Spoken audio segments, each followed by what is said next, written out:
Hi everyone, welcome back to Be Rich. Today you would have seen the market correcting and moving. The market opened positively and then it took a beating. And a lot of the stocks we are looking at, which we are looking for considerations, those stocks have been correcting quite fabulously. Like I put on Instagram when the correction started moving, I did ask you guys to be careful out there while investing. This is not, though I say correction, this is really not a correction in technical terms. It's not a crash. It's not a bear market. These are, if you look at it broadly speaking, nowhere near where it would be considered a correction. So when you are venturing into it, a lot of you are asking me on Instagram and on DMs, shall I buy more than my Tiffin Coffee range? My advice would be to stay in Tiffin Coffee range for the simple reason, if you see, let's say you bought Manappuram at 190 and now you see it at 180.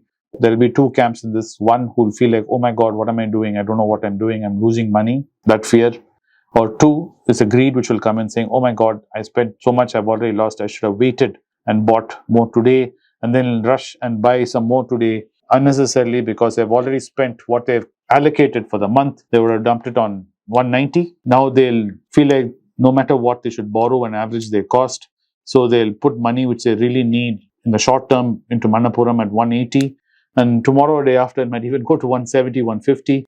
And then it get even more into a quagmire, meaning they will not know whether to sell it and take their losses because they need the money back in the short term, or someone will consider even like, okay, I should put more money because I can somehow borrow and hold it for the long term. It doesn't work like that. So that's why I keep saying stay in Tiffin Coffee ranges which are absolutely, money which you don't mind keeping off the table for some time and you don't worry about it. Even if it goes down to 100, you're like, yeah, it was just Tiffin Coffee money which I was investing anyways.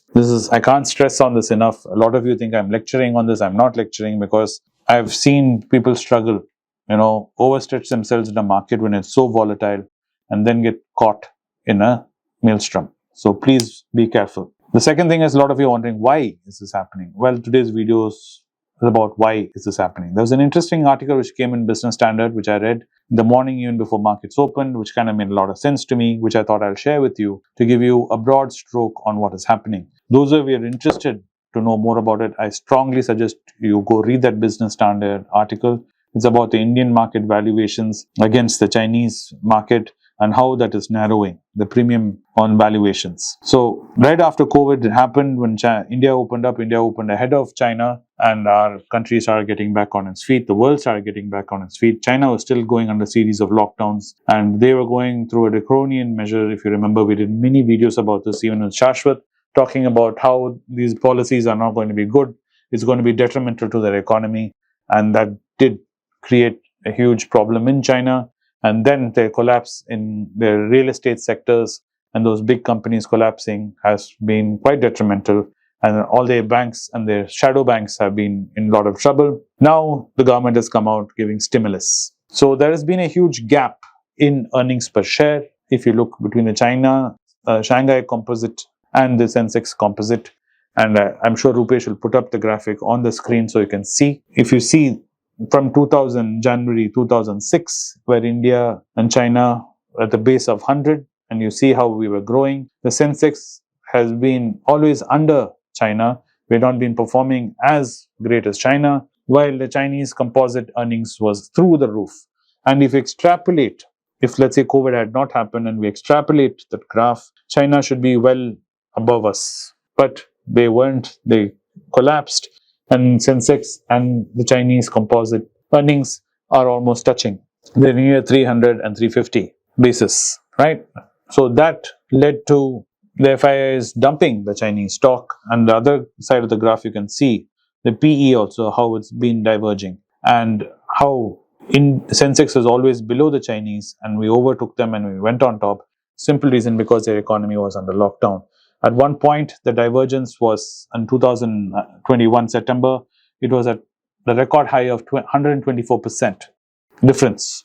Then it's been shrinking, and now it has fallen down to 54%. That means more FIIs are taking money out of India and they're putting it into the Chinese market because they're speculating the Chinese market back to where it used to be, the earnings especially, because of all the stimulus the government in China has promised.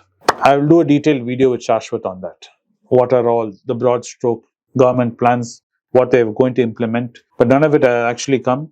And there is also cause of worry there too, that a lot of investors, FIS investors, the big guns, feel the market is kind of gone ahead of itself as far as the Chinese market is concerned, and they've overstretched already and overbought and pushed it to unbelievable record highs in a very short span of time when it doesn't deserve it, is what a lot of them feel.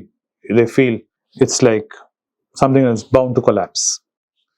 I don't know. I'm not cued into the Chinese market, nor am I an expert in that. But there seems to be cause for concern because of the sudden knee-jerk reaction the market has. Whenever the market reacts knee-jerk, either in fear or in greed, it is something better to step aside and let the market, whatever it wants to do, and wherever we see value and we invest. That is why I say, even in India, you're going to see corrections and these major swings in the market. Tomorrow we'll have more clarity on how much the FII is actually sold, and if the DIIs did step in, how much they did step in, and why they're not buying as much as they should be buying is also a question which is worth answering, which I don't have answers to. In the sense that DIIs, mutual funds in India, have a lot of cash sitting on the table. Why aren't they moving in and buying these values is a question worth pondering on, which I'll try and get Anand to come in once he's back from Abu Dhabi to sit and do a video on that and ascertain why DIIs aren't always ready to step in when the FIIs are ready to sell. Usually they do step in and support the market. One of our biggest DIIs in India is, of course, the government, and the government usually props it up. But today they seem to have not decided to step in, and they've allowed it to move, and it is moving. Though the index itself is holding at 0.5% right now as I'm recording, which is 11 o'clock in the morning, the rest of the stocks seems to be having quite a healthy correction. Some of them are down 4%, 3%. Manappuram especially is down quite a bit. Even Titan is down, and Tata Motors is also trading below 923 it is at. So if you are looking, please keep them in your range of Tiffin Coffee. And if you have already done Tiffin Coffee for the day, remember you're full, you've had your Tiffin Coffee, and log off and move away. Don't immediately check in the afternoon after 1 p.m. after the European markets open and you see further correction happening, and then feel, oh no, I should have some more Tiffin Coffee. Don't do that. You can always have another day, and tomorrow is another day to have some more Tiffin Coffee. So remember that. So the main reason seems to be, underlying reason, if you read this article, it seems to be more FIIs are interested in the Chinese market, and this is going to be there for some more time going ahead, because the divergence between Indian market and the Chinese market has come down from 80s to 50s and has to catch up even closer. And historically speaking, the Chinese were always ahead of us, so it could reach even that stage. So you might even see the market going all the way down to 20,000 or even below. I do not know if it will happen, right? Don't immediately message me saying, is it going to happen today, tomorrow? I do not know. Will it happen? Anything can happen. I know it sounds very dubious to say these things, but you should always be prepared for these things. At even below 20,000, it's great opportunities to look at stocks. There have been stocks which we've been talking about where the valuations are sky high. Like Anand says, diamond pins or diamond needles. And they've been out of our range because simple reason, the market has overvalued them unbelievably. So when these stocks come into range bound, they'll come into areas where we can look into consideration. I will sit and discuss in another video on these stocks which are so-called diamond needles and the prices at which they need to come down to for them to be at ranges where we can look at them and say, this is in consideration. Because even Titan, even though the correction has been there, it's not near where I can say, yeah, we can look at it in consideration. Even companies like gold companies, which I don't want to mention, some of them are become diamond needles, and I would say we should wait them out to see where the market goes. This is what my advice would be, as Monday is just the start of the week. The whole week is there ahead of us. What happens also, Israel and Iran is something we have to watch. That is also a major factor to consider why the FIs are pulling the money out. Not only are they taking it and moving to China, there also would be further corrections and heavy corrections if something happens between Israel and Iran, which is unexpected. So keep all this in mind.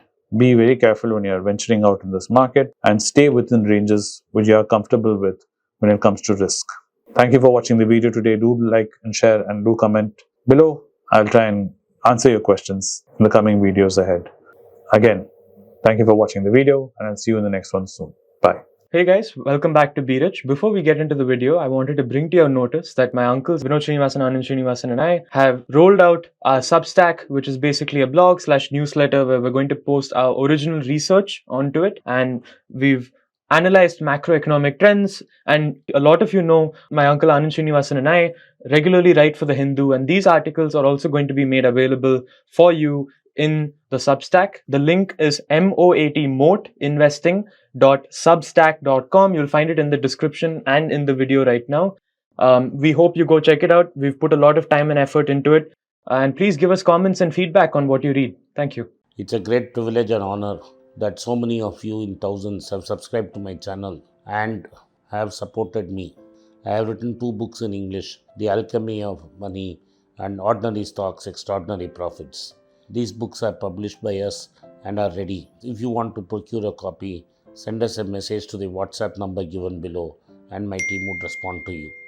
If you want an Amazon Kindle copy, you can click the link below. Finally, those who wish to consult with me can send a mail to berichenglish@gmail.com. Once again, I thank you for your support. If you like this video, press the subscribe button of my channel, hit the like button and turn on the bell notification.